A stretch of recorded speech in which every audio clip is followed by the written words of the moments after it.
Singapura itu seperti gerbang utama keluar masuknya uang di kawasan ini. Nah, siapa salah satu investor terbesar di Singapura? Jelas Amerika Serikat.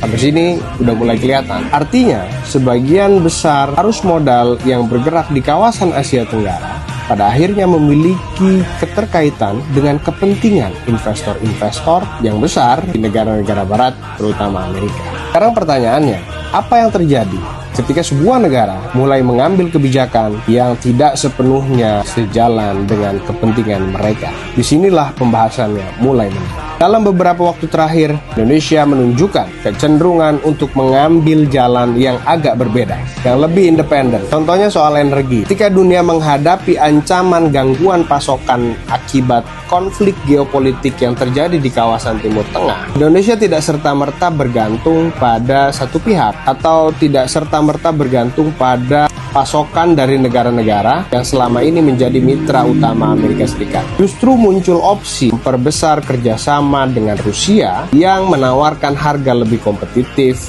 ada diskon misalnya, dan pasokan yang lebih stabil tentunya. Di sudut pandang Indonesia, tentu ini sangat masuk akal. Tugas pemerintah adalah memastikan agar rakyat Indonesia tidak kekurangan energi dan harga dalam negeri tetap terkendali. Indonesia memilih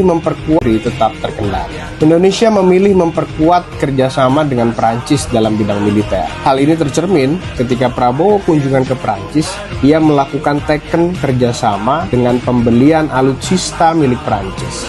Ini dinilai lebih menguntungkan Indonesia karena dengan Perancis kita diberikan keleluasaan yang lebih fleksibel ketimbang dengan Amerika. Kita diberikan keleluasaan untuk mengembangkan, untuk mengoperasionalkan sistem pertahanan kita sendiri. Lalu ada juga kecenderungan Indonesia yang tidak bergantung pada resep-resep lama ekonomi yang selama puluhan tahun ditawarkan oleh lembaga-lembaga keuangan internasional. Karena banyak negara berkembang yang merasa bahwa utang dan ketergantungan finansial justru akan mempersempit ruang gerak mereka. Terakhir, Purbaya juga menolak utang dari IMF. Nah, kalau semua potongan puzzle ini disusun, muncul satu pertanyaan besar. Apakah Indonesia mencoba menjadi lebih mandiri? Kalau jawabannya iya, maka konsekuensinya tentu tidak mudah. Karena dalam geopolitik, kemandirian memiliki harganya sendiri. Negara yang terlalu bergantung akan mudah diarahkan. Tapi negara yang mulai berdiri di atas kakinya sendiri